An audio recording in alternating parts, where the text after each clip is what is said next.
देह से पार्थक्य, यदि देहम पृथक्कृत्य चित्त विश्राम्य तिष्ठसि अधुनैव सुखी शांतो बंधु मुक्तो भविष्यसि। वो कहते हैं अगर तुम स्वयं को देह से पृथक करके अपने चित्त स्वरूप में शांति से स्थित हो जाओ, अनात्म तादात्म्य का परित्याग कर दो, तो ठीक अभी ही तुम सुखी शांत और बंधन मुक्त हो जाओगे। देखिए कितनी स्पष्ट बात है कि अभी तुम शांत हो सकते हो, अभी तुम बंधन मुक्त हो सकते हो। सिर्फ एक काम करना है, अपना जो ये देह है, जो ये शरीर है, इससे अपने आप को पृथक करके चित्त स्वरूप में, मतलब अपने आप को सिर्फ एक चेतना समझना है, ये शरीर नहीं समझना है। अगर ये समझ हमारे भीतर आ जाए तो हम अभी सुखी हो सकते हैं, अभी शांत हो सकते हैं और अभी बंधन मुक्त हो सकते हैं। ठीक है, हमें बहुत दिन इंतजार करने की जरूरत नहीं है अगर हम ऐसा कर सके तो। प्रकरण 1 श्लोक 4, अध्याय 1 है और श्लोक 4 है अष्टावक्र गीता का। अभी ठीक अभी हो जाएगा, क्योंकि कोई भौतिक बात होती तो समय लेती। दीवार खड़ी करने में भी समय लगता है और दीवार गिराने में भी कम से कम थोड़ा समय तो लगता है, क्योंकि वो सारी प्रक्रियाएं प्रकृति के अंतर्गत है। पर प्रकृति से ही तादात्म्य का स्थापित होना प्रकृति के भीतर की प्रक्रिया नहीं है, वो चेतना का अज्ञानवश किया गया चुनाव है। क्योंकि वो चुनाव चेतना का है, चेतना उसे तत्काल पलट भी सकती है। मतलब जो भी प्रकृति में हो रहा है वो प्रकृति के अंतर्गत हो रहा है। दीवार का उठाना, दीवार का गिराना, चीजों का आना, चीजों का जाना, हमारा जीवन सब कुछ ये प्राकृतिक है। लेकिन हम क्या है, हम चैतन्य है, मतलब हम में ये ताकत है कि हम इस चीज को होते हुए देख सकते हैं। तो हमें सिर्फ दृष्टा बनना है। और जैसे ही हम प्रकृति से, इस शरीर से अपने आप को अलग समझ लेते हैं कि ये सब इस शरीर के साथ हो रहा है। जैसे आपको किसी ने कुछ बुरा बोल दिया, किसी ने कुछ कह दिया, तो वो किसको हो रहा है, आपके शरीर को, या आपने जो रिएक्ट किया उसको। लेकिन आप अगर अपने आप को इस शरीर से अलग समझ लो तो आपको कुछ नहीं है, ना कोई बंधन है, ना कोई दुख है, ना कोई प्रॉब्लम है। ये सब चीजें तुरंत खत्म हो सकती हैं। ये सब किसको होता है, अहम को होता है। एक ईगो होता है जो हमारे अंदर कि मुझे ऐसा कैसे बोल दिया, मुझे ऐसा कैसे कह दिया, मेरे साथ ऐसा कैसे कर दिया, इस कारण हम दुखी होते हैं। मेरी पत्नी कैसे किसी और के पास जा सकती है। तो ये जो मेरापन है, जो ये मेरा भाव है, इसे अगर आप खत्म कर सकते हो तो आप अभी मुक्त हो सकते हो। ठीक है, आपको कोई नहीं बांध सकता। तो बड़ा बल दे रहे हैं अष्टावक्र हमारे हाथों में। कह रहे हैं पहली बात, बंधन तुम पर आरोपित नहीं है, बंधन संयोगिक नहीं है, बंधन प्राकृतिक नहीं है, बंधन तुम्हारा चुनाव है। तुमने चुना है बंधन को। बंधन अपने आप आपके पास नहीं आता है, आप चुनते हो तो आपका जीवन बंधन में होता है। आप जिस भी चीज से बंधन महसूस कर रहे हो, उस चीज के भाव को, उस चीज से लगाव को, उस चीज के मतलब उस चीज को नहीं छोड़ना। जिस भी चीज से आप लगाव महसूस कर रहे हो, जिस भी चीज से आप मोह महसूस कर रहे हो, जिस भी चीज से आपको कामना है, वो कामना, वो भाव, वो लगाव छोड़ दो, आप मुक्त हो जाओगे। और दूसरी बात, तुम चाहो तो इन बंधनों से अभी मुक्त हो सकते हो। बस तुम्हें इतना करना है कि देह को जरा एक तरफ रखो और देह से संबंधित जितनी तुमने कहानियां बना रखी उन सबको भी एक तरफ रखो। विशुद्ध चैतन्य हो तुम। अगर मांग ही रहे हो कि मेरी असली पहचान बता दो मुझे, तो विशुद्ध चैतन्य हो तुम। मतलब जो हमारे जितने भी चीजें हैं वो सभी शरीर से जुड़ी हुई हैं। जैसे कि मेरा नाम कैसे आया, जब मेरा ये शरीर जन्म लेता है तो मेरा नामकरण किया जाता है, इस शरीर का नामकरण किया जाता है। इस जो हमारे संस्कार होते हैं वो इस शरीर को बताए जाते हैं। जो एजुकेशन हमें स्कूल कॉलेजों से मिलती है वो हमारे बुद्धि में होती है, दिमाग से ली जाती है। वो हमें कुछ करने के लिए कि इस शरीर के लिए इनकम करेंगे, इसे कैसे चलाएंगे, क्या करेंगे। लेकिन हम ये नहीं है, हम शरीर नहीं है, हम चेतना है। मतलब जो ये सब होते हुए देख पा रहा है, जो ये चीजें समझ पा रहा है, जो ये दुखी हो रहा है, जो ये परेशान हो रहा है, हम वो हैं। तो ये परेशानी क्यों है, क्योंकि हम शरीर से जुड़े हुए हैं। जैसे ही हम शरीर से अपना रिश्ता हटाते हैं, शरीर को एक तरफ रखते हैं कि ये सब शरीर के साथ हो रहा है, हमारे साथ नहीं हो सकता, वैसे ही हम मुक्त हो जाते हैं। मतलब भीतर से हम मुक्त हो गए, बाहर कुछ भी होता रहे फिर हमें फर्क नहीं पड़ता। और ये कहने की भी कोई विशेष जरूरत नहीं कि विशुद्ध चैतन्य हो तुम। वो तो हमारी बालक समान जिज्ञासा होती है कि एक चीज हमारे हाथ से हटाई जाती है तो हम कहते हैं दूसरी चीज दो। तो जब आपसे कहा जाता है कि इस देह से तादात्म्य छोड़ो, तो हम तुरंत कह देते हैं कि अच्छा तो फिर ठीक है, चेतना हूं मैं। तो हाथ में हमारे कुछ रहा आता है, मतलब अगर आप शरीर से मतलब हटाओगे तो आप तुरंत कहोगे कि मैं चेतना हूं। जब मैं शरीर नहीं हूं तो कौन हूं? मैं चेतना हूं। तो थोड़ी यदि हमने प्रौढ़ता आ जाए, थोड़ी समझदारी आ जाए, तो ये कहना भी बहुत आवश्यक नहीं है कि चिद रूप हूं मैं, फिर इतना काफी है कि देह नहीं हूं मैं। बस इतना ही कहना है कि मैं देह नहीं हूं, और जो भी देह से संबंधित चीजें हैं वो मैं नहीं हूं, मेरे साथ नहीं हो रहा है। क्योंकि मैं दुखी इसीलिए होता हूं क्योंकि मेरे साथ जो होता है उसे मैं अपना मान लेता हूं।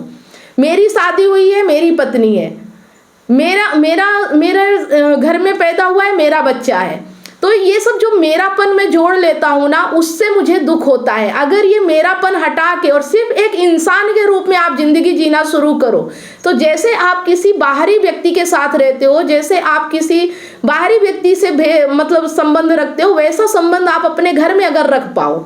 इसी को कहते हैं मोह। मोह हमें किससे होता है? जो हमारा अपना होता है, जिसे हम अपना मानते हैं, मोह उसी से होता है। मोह जिसे हम पराया मानते हैं उससे नहीं होता। तो कल जो हमने प्रेम में, कल या परसों जो प्रेम की किताब थी उसमें हमने पढ़ा था कि जब हमारी शादी होती है, जो दूसरा मन होता है वो एक अपनी पत्नी को अपना मान लेता है, फिर वो सबसे रिश्ता तोड़ देता है। लेकिन जो बुद्ध होते हैं वो ऐसा नहीं करते, वो अपनी पत्नी को भी पराया मानते हैं और दूसरों को भी पराया मानते हैं। अगर वो अपनी पत्नी को अपना मानेंगे तो सबको अपना मानेंगे, उनके लिए कोई एक व्यक्ति अपना नहीं होता है। तो हम पूरे संसार को फिर अपना समझे, फिर हमारे लिए कोई पराया नहीं होता। और अगर हमारे लिए पराया है तो फिर अपनी पत्नी को भी पराया समझो, उसे भी अपना मत समझो, तो हम बंधन मुक्त हैं, है ना। ये भेदभाव करने के कारण, ये अलगाव करने के कारण हम दुखी हैं, ये चीजें समझो। और देह नहीं हूं मैं, एक बार ये जान लो तो देह के साक्षी हो गए, फिर देह को देख सकते हो, क्योंकि वो अपनी देह नहीं रही, वो देह मात्र है। अब पूरे जगत के जीवन मात्र के दृष्टा हो सकते हो, और बड़ा आनंद है इसमें। पुरुष का आनंद प्रकृति के अवलोकन में ही तो है। यही पुरुष और प्रकृति का, यही चेतना और जगत का सही संबंध है, जानने में, समझने में।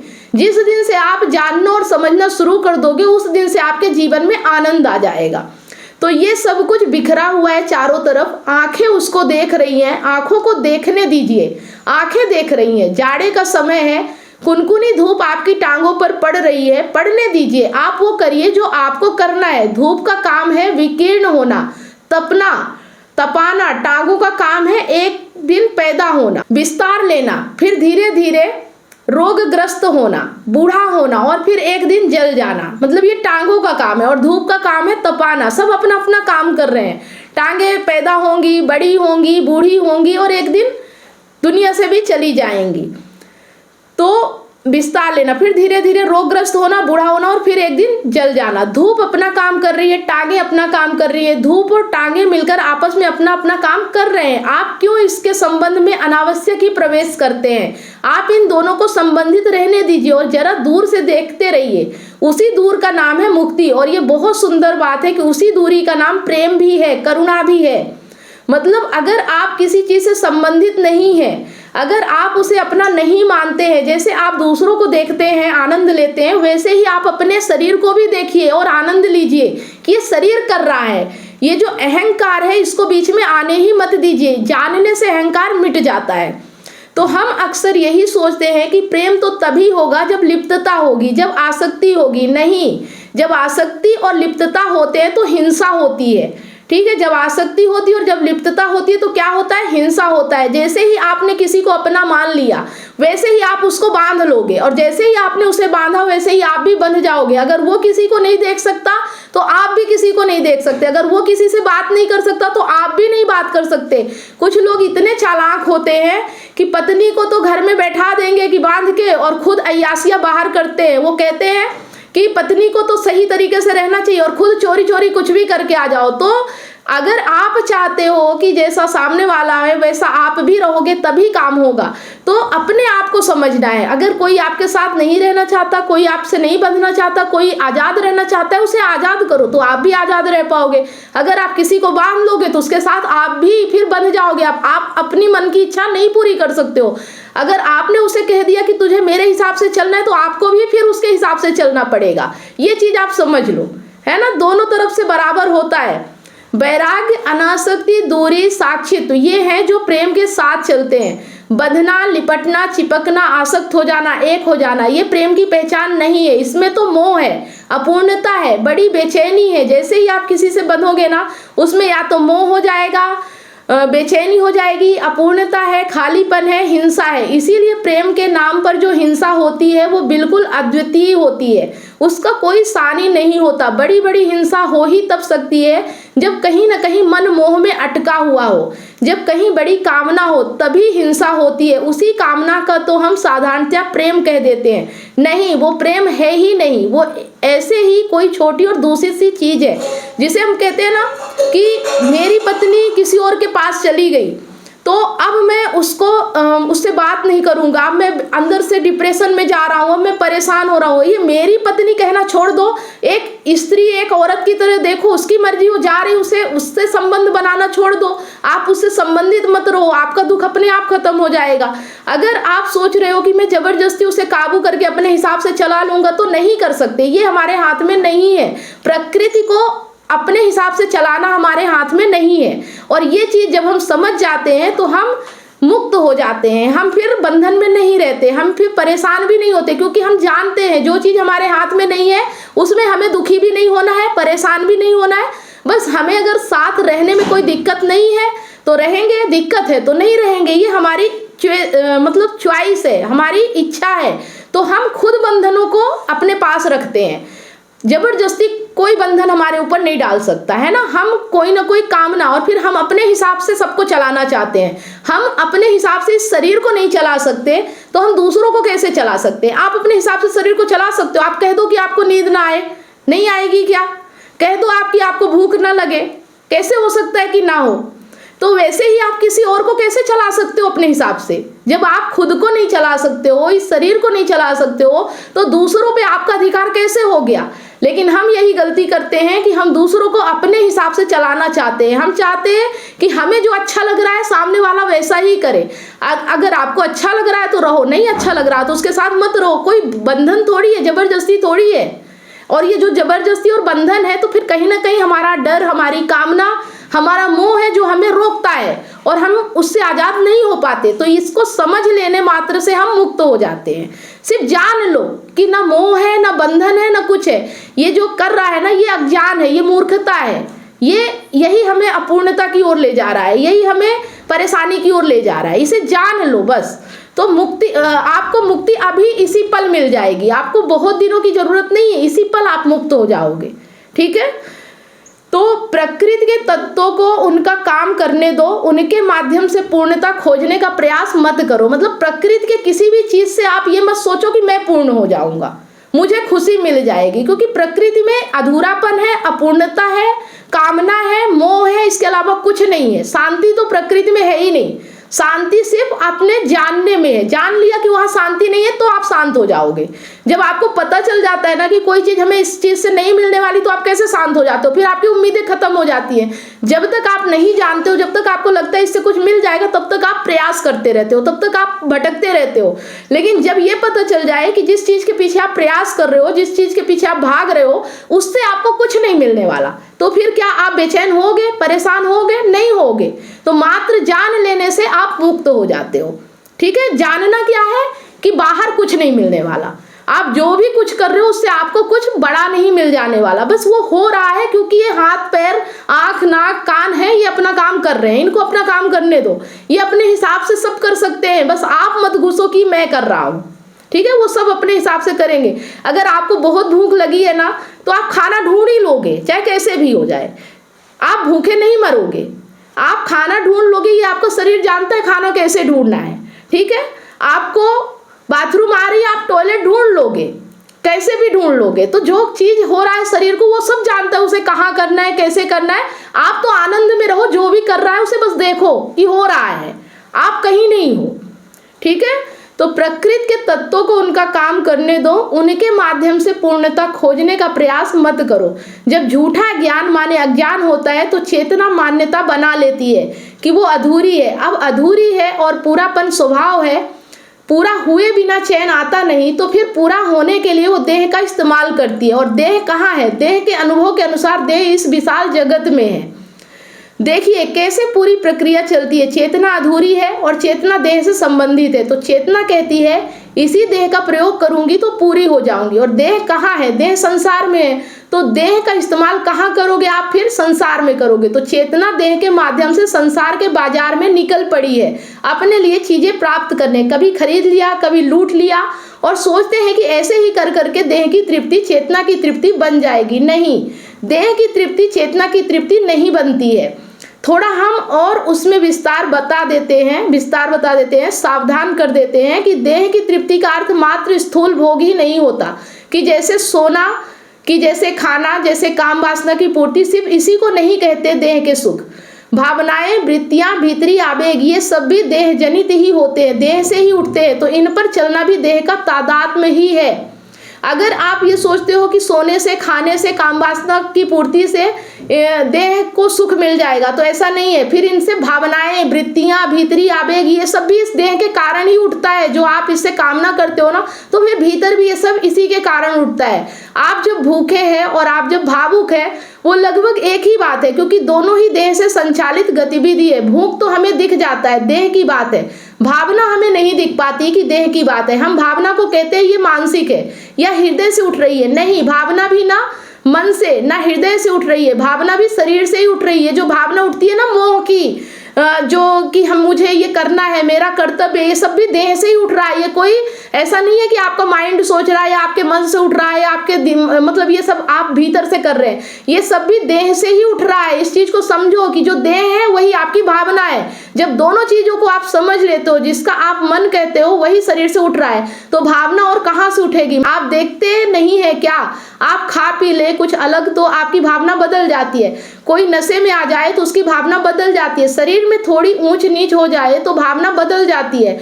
और कुछ भावनाएं जैसे काम वासना, शरीर जब तक एक उम्र का ना हो जाए, जब तक 15 वर्ष का ना हो जाए, तब तक वो उठती ही नहीं। तो भावनाओं का सीधा संबंध शरीर से। स्त्री की भावनाएं अलग है, पुरुष की भावनाएं अलग है, क्योंकि दोनों का शरीर अलग है। तो भावुक होना, भूखा होना, ये सब एक ही बात है। शरीर से मुक्त होने का अर्थ है अपनी भावनाओं को भी बस शारीरिक जानना, शरीर की कोई गतिविधि, इसी में विचार भी सम्मिलित है। हम कह देते हैं हम विचार कर रहे हैं, मेरे विचार पर वो हमारे नहीं होते, वो भी शारीरिक ही होते हैं। शरीर में परिवर्तन आते हैं, विचार बदल जाते हैं। अंधेरे में एक प्रकार का विचार होता है और आप जरा खिड़की खोल दें, भीतर धूप आ जाए, विचार दूसरी तरह का हो जाता है। तो शरीर से पार्थक्य, शरीर को वैसे ही देखना जैसे प्रयोगशाला में आप प्रयोग की वस्तुओं और उपकरणों को देखते हैं, बहुत ध्यान से, लेकिन बिना तादात्म्य के। ध्यान पूरा है लेकिन एक के नहीं, स्थापित कर लिया। ये नहीं कह दिया कि मैं वही तो हूँ जिस पर मैं ध्यान दे रहा हूँ। नहीं, मैं वो नहीं हूँ। वो सामने जो कुछ भी है मैं उसकी निंदा नहीं कर रहा, मैं उसको छोटा नहीं कह रहा। मैं तो बस एक तथ्य बता रहा हूँ कि मैं वो नहीं हूँ, मैं शरीर नहीं हूं। ये कहने में शरीर की निंदा नहीं है, बस एक तथ्य की उद्घोषणा है। अरे भाई, शरीर नहीं है तो नहीं है, बात यही है कि घोषित कर दे रहे हैं। इसका अर्थ ये कहाँ से हो गया कि शरीर के प्रति निंदा भाव है कि ग्लानि भाव है? नहीं, वैसा कोई भाव नहीं है। और शरीर नहीं हो आप, ये बात कोई रटने की या दोहराने की नहीं है, ये बात जानने की है, प्रयोग से जानने की है। किसी गुरु ने कह दिया इसलिए मान मत लीजिएगा, प्रयोग से देखिए, जीवन के प्रति पैनी नजर रखकर देखिए, सचमुच नहीं है आप शरीर। देखिए ना, शरीर कैसी कैसी मांगे रखता है, कैसे कैसे दिशाओं में जाता है। जंगल से आया है ये शरीर और जंगल की ही उसकी सारी कामनाएं हैं। आप शरीर कैसे हो सकते हैं? शरीर की कामनाओं की पूर्ति हो जाती है, आपकी पूर्ति नहीं होती। देखिए आ गया ना पार्थक्य, मतलब शरीर की कामनाएं तो पूरी हो जाती हैं, लेकिन हमारी कामनाएं पूरी क्यों नहीं होती? क्योंकि हम वो है ही नहीं। अगर हम भी शरीर होते तो हमारी भी तो कामनाएं पूरी होती ना। कामना पूरी होके भी हमारे भीतर बेचैनी क्यों रहती है? तो शरीर की कामनाएं पूरी हो जाती है, आप पूरे नहीं होने पाते। आप शरीर होते तो शरीर की कामना पूरी होती तो आप भी पूरे हो जाते, पर ऐसा तो हमने देखा नहीं। और अष्टवक्र ने बिल्कुल आरंभ में ही सच्चे और अच्छे गुरु की तरह जो ऊंची से ऊंची बात थी वो बता दी। आगे पूरी गीता में बस इसी बात को और विस्तार से और गहराई से अलग अलग प्रमाणों और दृष्टांतों के द्वारा और विस्तृत किया जाएगा। अभी चयन कर लीजिए, झूठ का साथ नहीं देना है। जो चीज एक बार दिख गई कि मिथ्या है, अब उसको पकड़कर नहीं रखना है। अष्टवक्र कह रहे हैं तत्काल सुखी, शांत और मुक्त हो जाओगे बस। ठीक है, तो अगर तत्काल सुखी और शांत और बंधन मुक्त होना है तो एक ही चीज करना है कि जो चीज दिख गया कि ये झूठ है उसका साथ नहीं देना है, और जो चीज एक बार दिख गई कि ये झूठी है, मिथ्या है, अब उसको पकड़कर नहीं रखना है। ठीक है, और अगर ये चीज आप कर लेते हो तो आप अभी सब कुछ मुक्त हो जाते हो। आपको कोई भी नहीं बांध सकता, आपको कोई भी बेचैन नहीं कर सकता। ठीक है, तो ये चीज हमें अभी समझ में आई। क्या ये चीजें आप अभी तक समझ पाए थे या अभी समझ में किस तरह से आया, वो चीज आप यहाँ पे बता सकते हैं।